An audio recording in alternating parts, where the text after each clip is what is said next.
السلام عليكم ورحمة الله.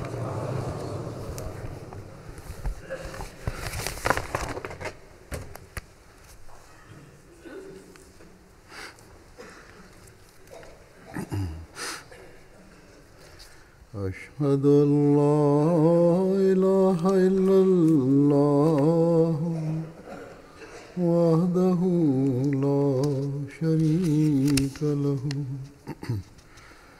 وأشهد أن محمدا عبده ورسوله أما بعد فأعوذ بالله من الشيطان الرجيم بسم الله الرحمن الرحيم الحمد لله رب العالمين الرحمن الرحيم مالك يوم الدين إياك نعبد وإياك نستعين اهدنا الصراط المستقيم صراط الذين أنعمت عليهم غير المغضوب عليهم ولا الضالين.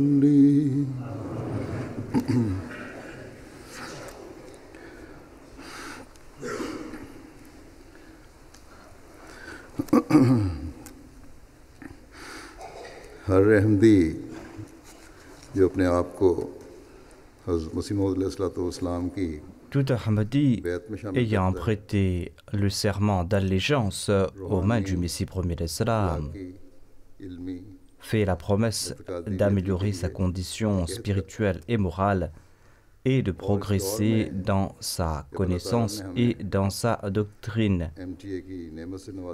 À notre époque, Allah nous a accordé cette faveur qu'est la MTA sur laquelle sont diffusées des émissions de la Jamaat, les Jalsa et les sermons. De surcroît, grâce à la MTA et Internet, des centaines de milliers d'Ahmadis participent dans la Bayra internationale. Ainsi, aucun Ahmadi de naissance, ou encore celui qui a embrassé l'Ahmadiyya de son propre chef, n'osera affirmer qu'il ignore ce qu'est le serment d'allégeance.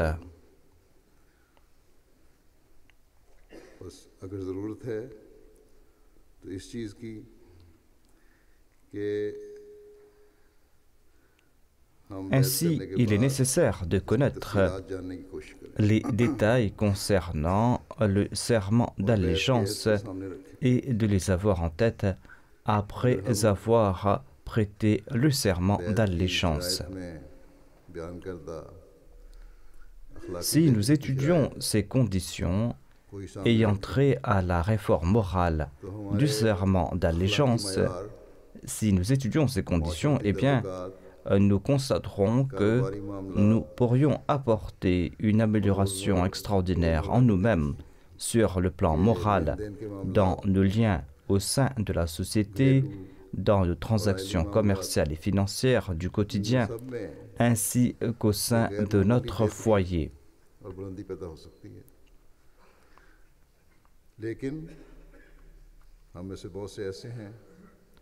Cependant, beaucoup parmi nous sont loin en deçà de ces normes, des normes que le Messie premier l'Islam souhaitait que nous respections.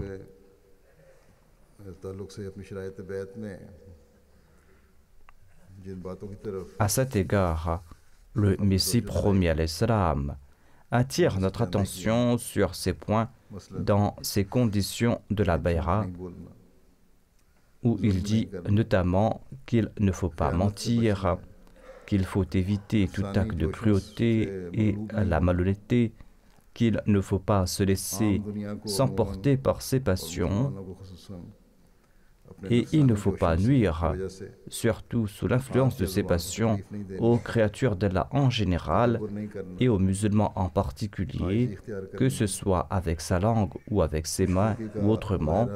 Il annonce aussi qu'il faut renoncer complètement à l'orgueil et vivre dans l'humilité, la bonne humeur et d'œuvrer au bien-être de l'humanité.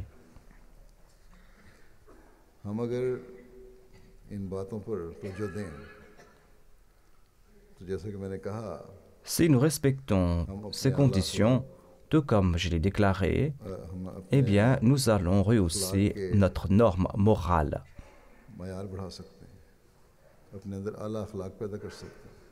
Si nous respectons ces conditions, nous allons rehausser notre norme morale. Non seulement allons-nous progresser dans ce domaine, nous allons en outre en atteindre l'apogée. Cependant, si nous effectuons une analyse, nous constaterons qu'un nombre inquiétant parmi nous, en dépit d'avoir accompli la bay'a, néglige ces injonctions.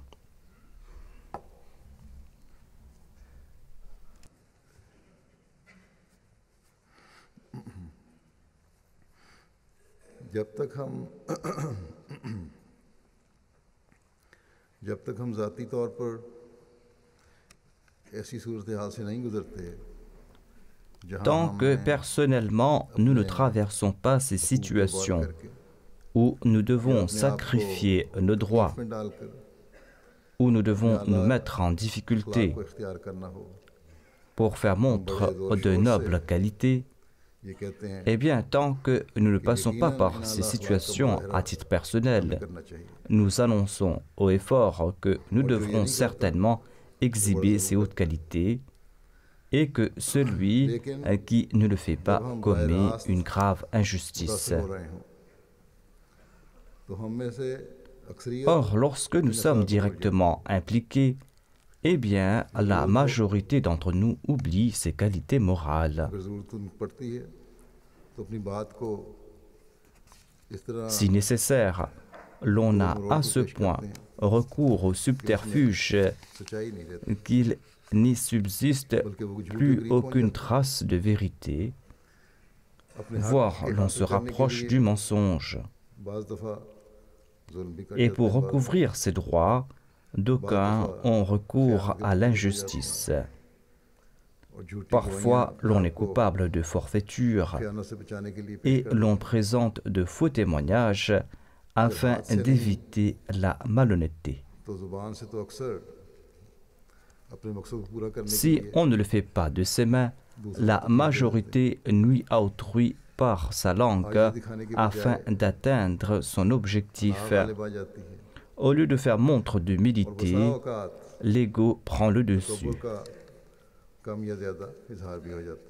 Et souvent, ces personnes font montre un tant soit peu d'arrogance.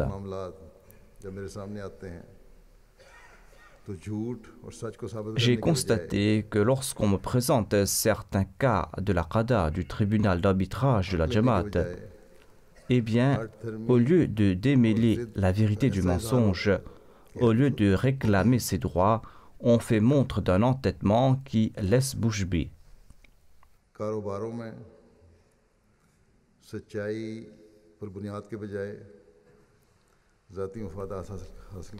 Au lieu de fonder les commerces sur la vérité, on se soucie plus de ses intérêts personnels.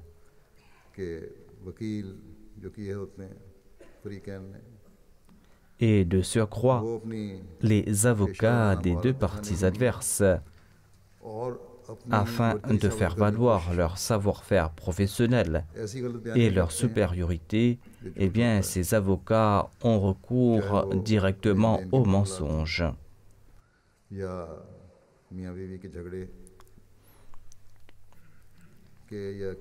Ces litiges commerciaux, ces litiges conjugaux ou autres se prolongent à cause de ces avocats. Ainsi donc, les avocats ahmadis et les parties concernées doivent accorder préséance au serment d'allégeance et à la crainte d'Allah l'exalté sur leurs avantages personnels.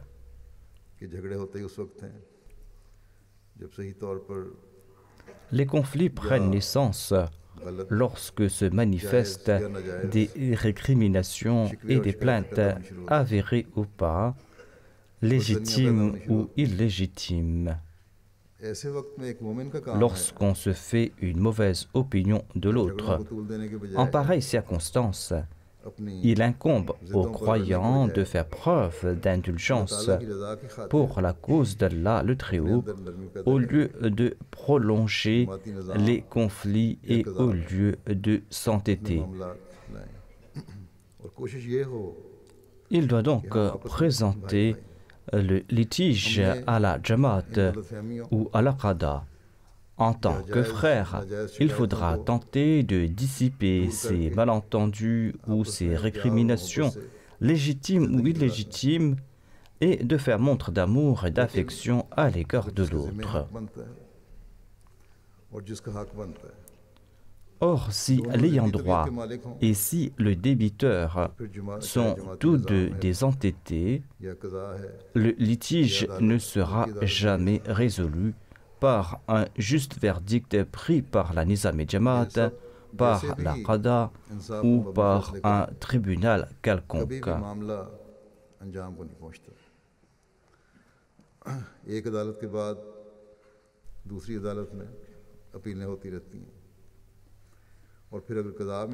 Après être passé par un tribunal, on fera appel à un autre. Et si le cas est jugé par les 5 membres du comité de la Qada, le débiteur parfois lèse les droits de la partie adverse ou il n'accepte pas la décision prise par la Qada. Puis il m'écrit pour m'informer qu'il a été victime d'une grande injustice et me demande de prendre l'affaire entre les mains. Et ces plaintes ne s'arrêtent jamais. En réalité, comme je l'ai expliqué, l'ego et l'entêtement en sont la cause. Ainsi, si nous voulons résoudre les conflits de la meilleure façon possible, il est essentiel de mettre fin à tout entêtement, voire pour résoudre ces conflits, les ayants droit doivent parfois faire des concessions à leurs débiteurs et parfois ils doivent même abandonner une partie de leurs droits. Quel est l'enseignement que préconise Allah à ce sujet? Allah dans le Saint-Coran déclare وَإِنْ كَانَ ذُو عُسْرَةٍ فَنَظِرَةٌ إِلَى مَيْسَرَةٍ وَأَنْ تَصَدَّقُوا خَيْرٌ لَكُمْ إِنْ كُنْتُمْ تَعْلَمُونَ.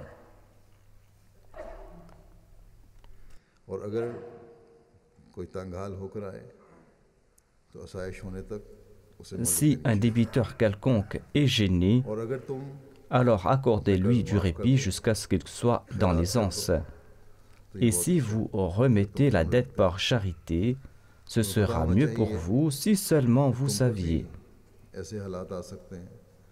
Sachez que vous pouvez vous aussi connaître pareille situation contraignante.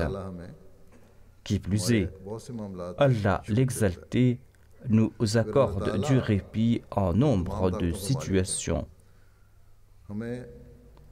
Si Allah, celui qui est la source de toute puissance, commençait à nous attraper pour nos moindres manquements, nous n'aurions aucun refuge. Il est, de ce fait, essentiel d'être indulgent et conciliant à l'égard d'autrui. C'est là une directive de principe qu'il faudra toujours avoir en tête dans ces transactions commerciales au quotidien et lorsqu'on fait des emprunts.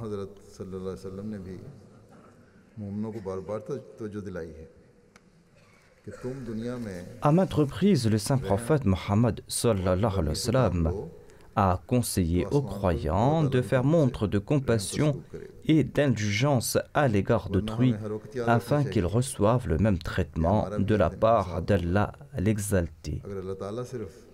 Sinon, n'oublions pas que nous aurons nous aussi des comptes à rendre un jour. Si Allah le Très-Haut nous juge uniquement sur nos droits, il sera difficile de mériter son pardon.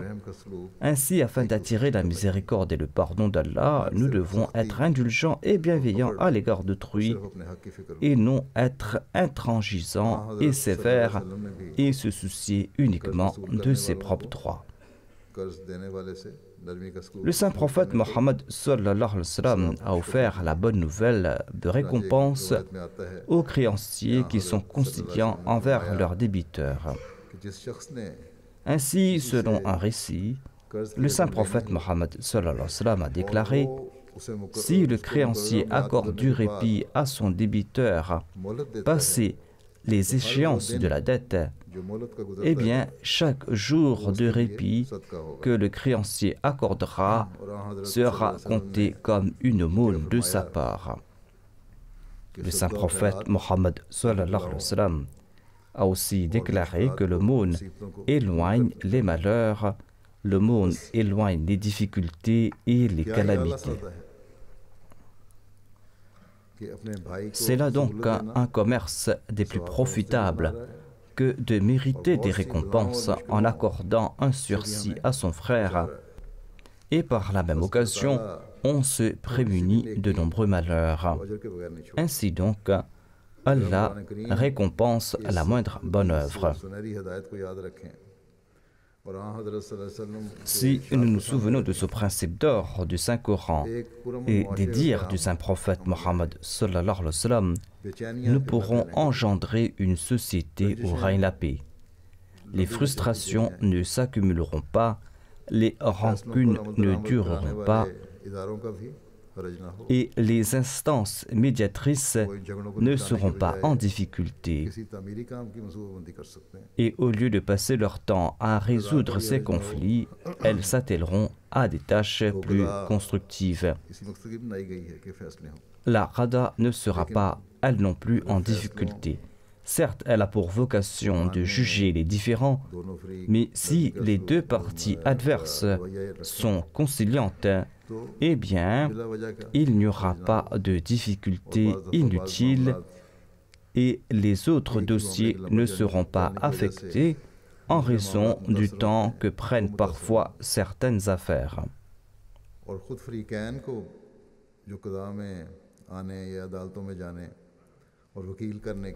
Et les parties adverses qui ont recours à la Qada et aux tribunaux ou qui doivent payer des avocats pourront s'en affranchir.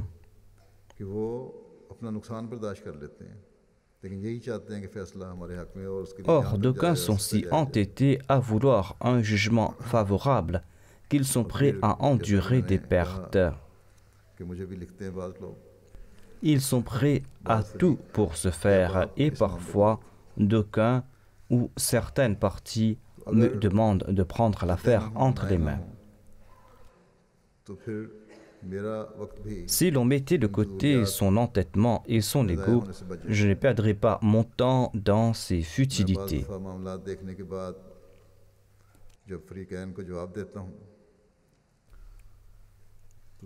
Si la réponse que je donne aux parties adverses, après avoir étudié leur dossier, ne leur plaît pas, eh bien, ils persistent sur leur point de vue, affirmant qu'ils ont raison.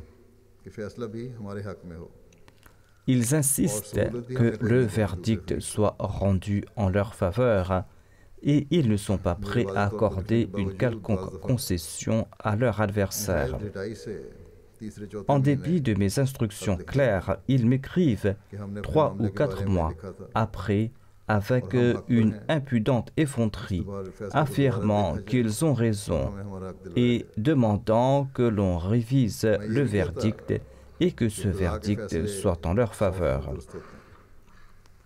Je n'affirme point que les décisions de la Qada sont à 100% justes. Or, elles le sont quand même à 80 ou 85%. Elles sont juste à la lumière des témoignages et à la lumière des preuves qui sont présentées. Si ces décisions sont injustes, il ne faut pas tout de même mettre en doute les intentions. Les médiateurs rendent des verdicts en toute bonne intention. Ainsi, si une partie croit qu'elle doit avoir gain de cause, mais qu'elle se trouve condamnée, elle ne doit pas accuser la qada ou le juge, comme certains ont l'habitude de le faire. Les juges rendent leur verdict en se basant sur les faits constatés. Si un verdict est ambigu ou si l'autre partie croit qu'il est ainsi, eh bien, suite à sa requête, je demande parfois qu'on me présente le dossier. Or, comme je l'ai dit, la plupart des verdicts sont justes. Des doutes naissent uniquement en raison du mal que l'on pense d'autrui. Il faudra donc éviter de se faire une mauvaise opinion de l'autre. Cette habitude ouvre la voie vers un autre mal. Tout litige présenté à la qada, qu'il soit d'ordre financier, qu'il soit d'ordre commercial ou familial, eh bien, tous ces litiges ont trait directement ou indirectement à une question d'argent. Dans le cas des conflits conjugaux, il est question du paiement de la dot ou du retour des biens. La plupart des contentieux financiers tournent autour de l'argent. En tout cas, il est question d'argent dans presque tous ces conflits.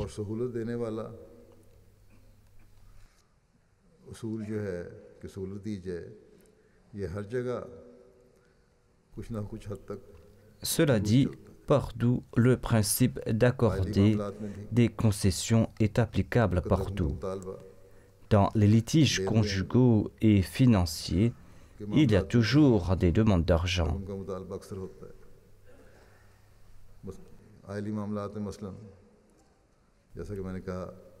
Dans les conflits conjugaux, à titre d'exemple, il y a la question du paiement de la dot. Celle-ci est certainement une dette que le mari doit payer. Or, souvent, la famille de la jeune femme exige une dot qui dépasse les moyens du jeune homme. D'une part, ce dernier est contraint de payer cette dette qui est la dot, et d'autre part, la famille de la jeune femme est coupable d'excès en imposant une grosse dot afin d'astreindre le jeune homme qui d'ailleurs ne pourra pas débourser cette somme.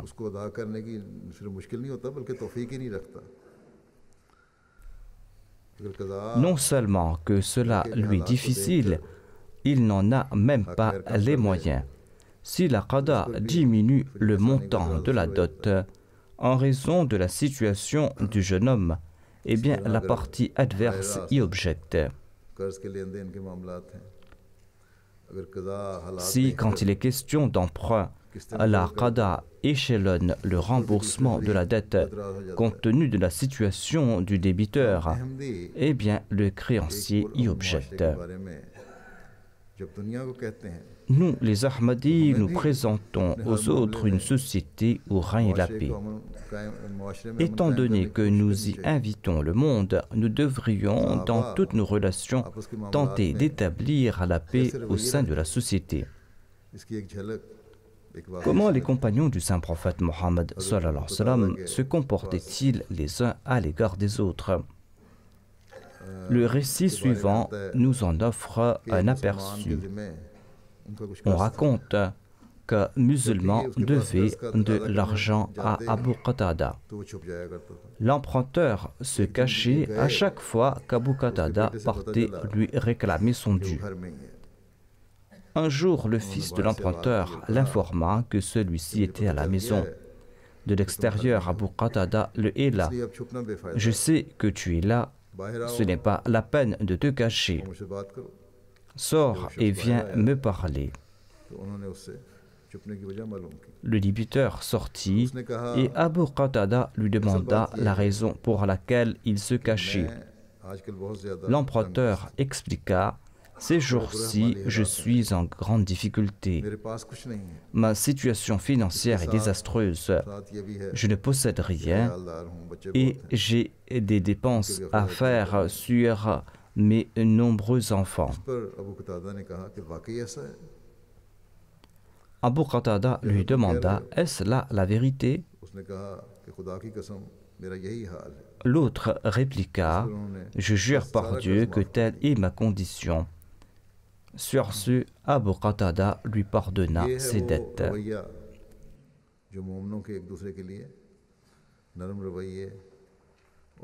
Pareille conduite engendre la bienveillance et l'affection entre les croyants, et ceci favorise la paix au sein de la société. Or, ici, on a aussi décrit la situation du débiteur. Il n'était pas entêté et il n'avait pas englouti toute la somme. Il était conscient et il était embarrassé du fait qu'il ne pouvait pas rembourser cette dette et c'est pour cette raison qu'il se cachait. Mais il n'a pas dit qu'il ne remboursera pas cette dette. Or, aujourd'hui, nous voyons le contraire. D'aucuns contractent des dettes et tentent de prouver de surcroît qu'ils n'ont pas fait d'emprunt. Or, la conduite des deux parties permettra de favoriser la paix. Le créancier ou l'ayant droit doit accorder des facilités. Le débiteur, quant à lui, doit être conscient de ses responsabilités. Il doit être conscient du fait qu'il doit rembourser sa dette et il doit s'en inquiéter. Ainsi donc, ayant fait la bayra aux mains du Messie promet l'Islam, nous devons également être soucieux de tout cela. Que la Qada propose ou non des facilités, ou que la Qada contraille ou non une personne à rembourser, le créancier doit d'une part faire preuve de douceur et le débiteur, quant à lui, doit avoir conscience de l'importance du remboursement et doit faire de son mieux en ce sens.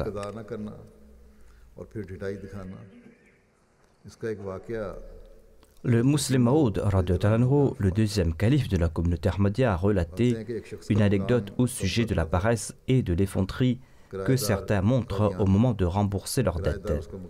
Il raconte qu'une personne avait un contentieux avec son locataire à Qadian.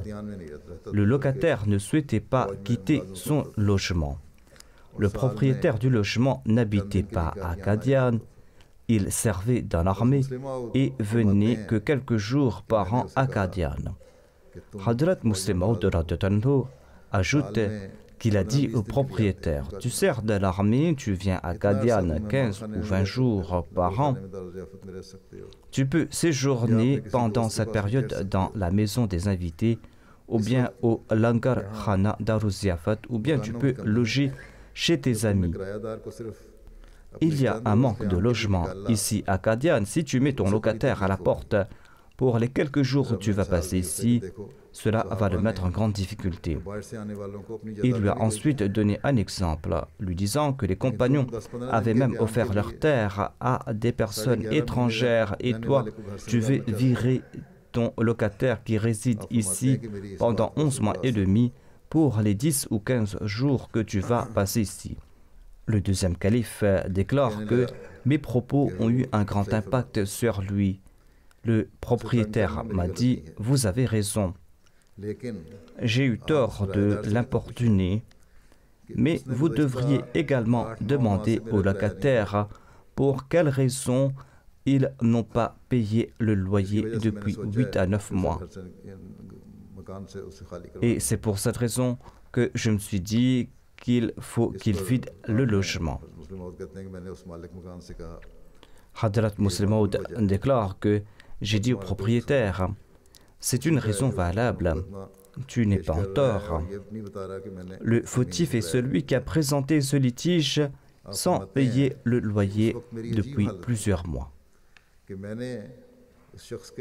Hadrat Muslim Maud déclare: j'éprouvais une sensation étrange car j'essayais d'attendrir le propriétaire, mais il m'avança un point que je ne pouvais contredire. Si le locataire avait payé son loyer, alors les choses auraient été plus faciles et j'aurais pu prendre la décision que je voulais. Mais le locataire de surcroît n'avait pas payé son loyer et s'était approprié les lieux. Expliquant ce qu'il ressentait, le deuxième calife relate: il y avait un Pashtun qui avait entendu que si l'on fait lire la profession de foi musulmane à quelqu'un, on entrera au paradis. Il attrapa un hindou et lui demanda de réciter la kalima. L'hindou a déclaré que je suis un hindou, je n'ai aucun intérêt à réciter la profession de foi islamique. Le Pashtun lui menaça de le tuer avec son épée s'il ne le faisait pas. L'hindou accepta donc de réciter la profession. Le Pashtun lui dit de le faire par lui-même et qu'il ne voulait pas le faire.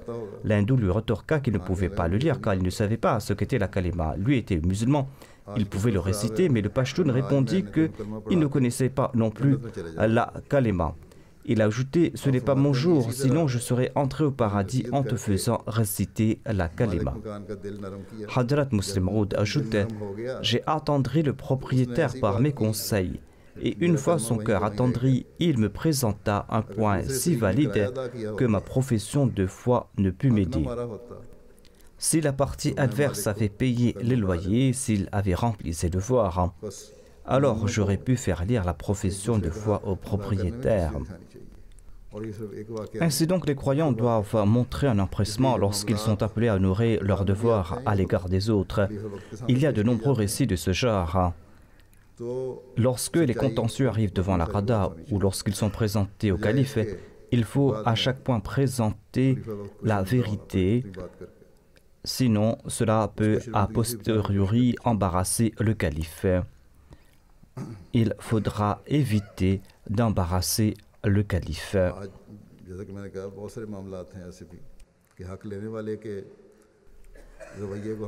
Il y a de nombreux litiges pour lesquels nous constatons que même si nous réussissons à attendrir le cœur des créanciers, le comportement des endettés empêche de faire avancer les choses. Et les personnes endettées se plaignent d'avoir été durement traitées. Je vais présenter les dires du saint prophète Mohammed sallallahu alayhi wa sallam sur les moyens pour établir une belle société et quelles doivent être les composantes de cette belle société parmi les musulmans et comment les deux parties doivent accomplir leurs devoirs.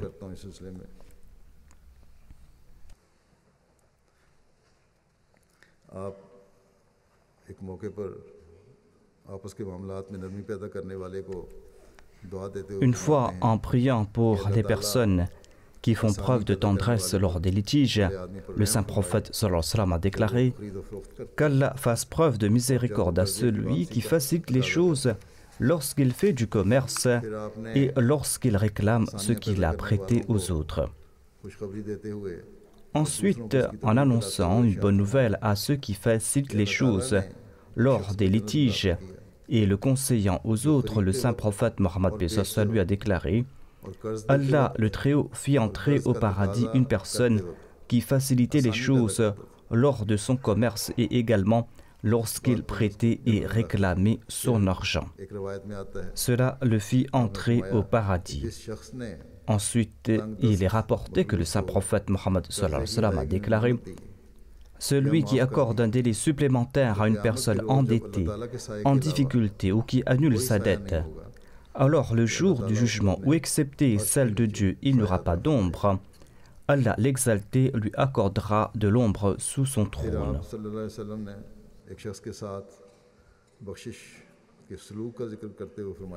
Ensuite, le saint prophète Mohammed sallallahu alayhi wa sallam de dire au sujet du fait de pardonner. Un commerçant avait pour habitude de prêter de l'argent aux autres. Lorsqu'il voyait une personne en difficulté, il disait à ses employés de lui pardonner, car peut-être par ce moyen, Allah leur pardonnera-t-il également. Le saint prophète Mohammed sallallahu alayhi wa sallam ajouta qu'en raison de ses actions, Allah l'exalté lui accorda son pardon. Les personnes qui peuvent se le permettre doivent faciliter les choses pour les autres autant que possible, au lieu de perdre leur temps et leur argent dans des querelles et des disputes et dans les tribunaux. Cependant, l'islam ne met pas simplement l'emphase sur le fait de faciliter les choses dans les affaires de prêt d'argent. L'islam a surtout pour vocation de bâtir une société pacifique, ne laissant aucune place à la haine, et c'est pour cette raison que l'islam attire l'attention de chaque membre de la société vers le fait de remplir leurs devoirs. Ainsi, l'islam encourage donc les gens à assumer leurs obligations. Hadrat Muslim Maud a cité un exemple, et il y en a de nombreux exemples similaires, où l'on constate que les gens retardent l'échéance, bien qu'il n'ait pas de contrainte qui justifie ce retard. La Jamaat ne supporte jamais de telles personnes et jamais la Jamaat ne va les supporter.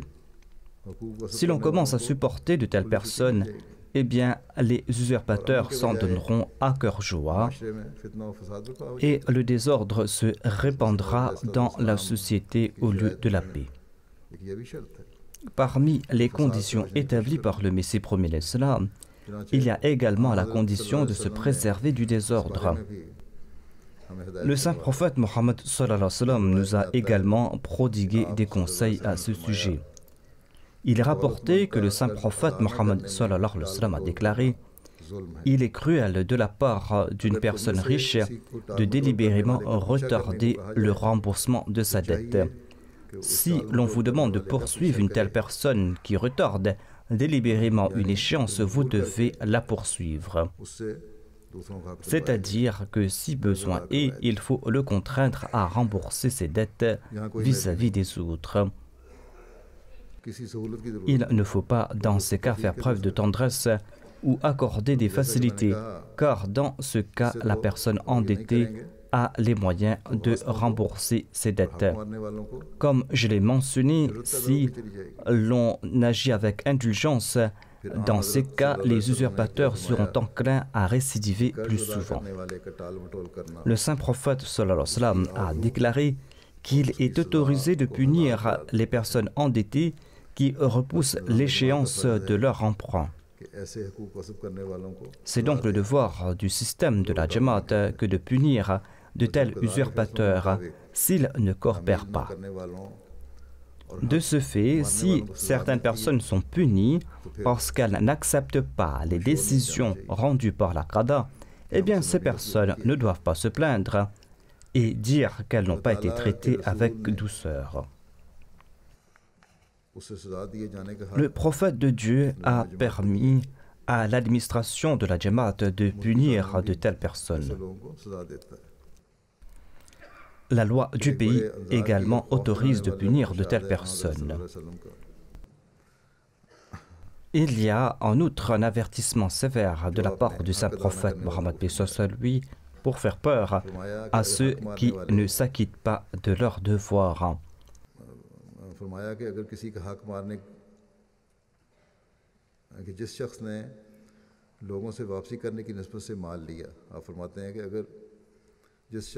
Il déclare que si quelqu'un a emprunté de l'argent avec l'intention de le rendre, alors Dieu lui permettra de rembourser sa dette.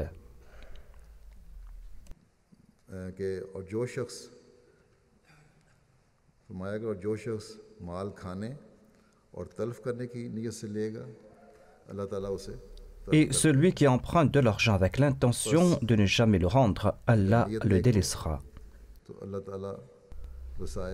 Si l'intention est pure, Dieu créera par conséquent des circonstances favorables pour la personne.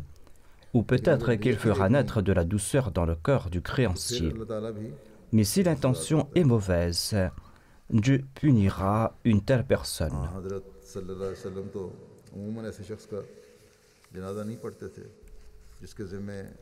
En général, le saint prophète Mohammed ne dirigeait pas la prière funéraire d'une personne qui était redevable à quelqu'un et dont la somme qu'il avait laissée derrière ne comblait pas les dettes qu'il devait rembourser. Le saint prophète Mohammed prie aussi pour se protéger de l'endettement, tant et si bien qu'il avait placé à pied d'égalité la mécréance et l'endettement. Selon un récit, un compagnon avait entendu le saint prophète Mohammed dire « Je me réfugie auprès d'Allah contre la mécréance et l'endettement. » Quelqu'un a demandé au prophète de Dieu « Est-ce que les mécréants et les endettés seront traités de la même manière ?» Le saint prophète Mohammed a répondu « Oui ». Aïcha a éclairci ce sujet davantage. Elle rapporte que le saint prophète Mohammed lui faisait cette supplication lors de la Salat. « Ô Allah, je me réfugie auprès de toi contre les péchés et l'endettement. » Quelqu'un lui a demandé, ô envoyé d'Allah, vous priez beaucoup pour être protégé de l'endettement. Le saint prophète Mohammed a expliqué que l'endetté a tendance à mentir et à ne pas respecter ses promesses. C'est pour cette raison qu'il faudra demander protection contre l'endettement. Ceux qui empruntent de l'argent doivent se préserver dans la mesure du possible des dettes. Et si l'on emprunte de l'argent, il faudra avoir le souci de rendre cette somme. Le respect des droits d'autrui est comme l'emprunt. Il faut essayer au mieux de s'en acquitter. Si après la décision de la Qada, il y a besoin d'annuler un emprunt ou les droits légitimes, il faudra chercher la clémence de la partie adverse. Les créanciers sont les seuls à pouvoir pardonner un emprunt ou à le négocier. Ainsi donc, les membres de la Jamaat doivent accorder une attention particulière à ce sujet. Le premier calife a proposé une solution pour rembourser les emprunts. Beaucoup d'endettés m'écrivent, ils doivent appliquer cette formule. Le premier calife de la communauté a déclaré que premièrement, les endettés doivent accomplir l'istighfar à foison. Ils doivent deuxièmement éviter des dépenses futiles. Souvent, les gens sont endettés parce qu'ils gaspillent leurs biens de façon extravagante ou ont de grands désirs. Troisièmement, dit le calife, même s'ils ont un centime, ils doivent l'offrir à leurs créanciers. Si vous recevez ne serait-ce qu'une petite somme, après avoir dépensé le strict minimum dont vous avez besoin, s'il vous reste de l'argent, il faudra l'utiliser pour rembourser vos dettes. Il faudra économiser de l'argent et essayer de payer ses dettes en plusieurs versements. Il faudra en tout cas avoir le souci de le rembourser. Il faudra économiser même un peu afin de rembourser ses dettes. Il faudra pour ce faire se mettre en difficulté et il faut à tout prix rembourser l'emprunt. Certaines personnes empruntent de l'argent par simple envie et font des dépenses inutiles. Une personne m'a écrit qu'elle possède une voiture, mais qu'elle souhaite en acheter une autre qu'elle préfère. Elle m'a demandé l'autorisation de prendre un crédit bancaire afin de se l'acheter. Si une telle personne commence à prendre un crédit, elle va croupir sous des dettes. Il faudra se protéger de ses désirs futiles. Nombre de personnes, dont des jeunes, ont emprunté de l'argent pour lancer leur business alors qu'ils n'avaient aucune expérience. Étant inexpérimentés, ils ont fait faillite et se sont endettés, ont perdu l'argent des autres. Ces gens doivent éviter d'emprunter et les créanciers, quant à eux, doivent aussi prêter de l'argent avec grande précaution pour ne pas faire des reproches et intenter des procès contre ces personnes. Ainsi, s'ils ne font pas attention, ils perdent leur argent et ils perdent aussi l'argent de leurs débiteurs. D'ailleurs, certaines personnes empruntent de l'argent par méchanceté ou avec de mauvaises intentions. Et c'est là qu'ils s'empêtrent dans des procès et c'est là qu'ils sont humiliés. En tout cas, il faut se préserver de pareilles pratiques afin que nous puissions construire une belle société pacifique. Qu'Allah nous permette de développer les caractéristiques d'un véritable croyant et que nous puissions bâtir une société où règne la paix. Qu'Allah nous donne la possibilité de mener une vie embellie de haute qualité morale, conformément aux attentes du Messie premier l'Islam, ainsi qu'aux enseignements du Saint-Coran et aux hadiths du Saint-Prophète Mohammed sallallahu alayhi wa sallam.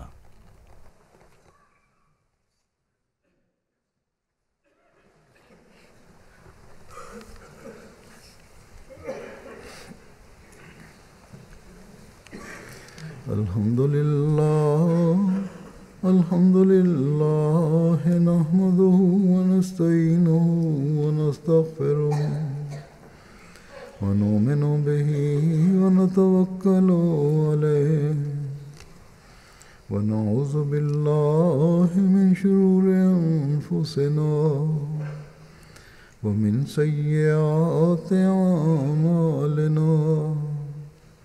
من يهده الله فلا مضل له ومن يضلل فلا هادي له ونشهد أن لا إله إلا الله ونشهد أن محمدا عبده ورسوله عباد الله رحمكم الله إن الله يأمر بالعدل والإحسان وإيتاء ذي القربى وينهى عن الفحشاء والمنكر والبغي يعظكم لعلكم تذكرون اذكروا الله يذكركم وادعوه يستجب لكم ولذكر الله أكبر.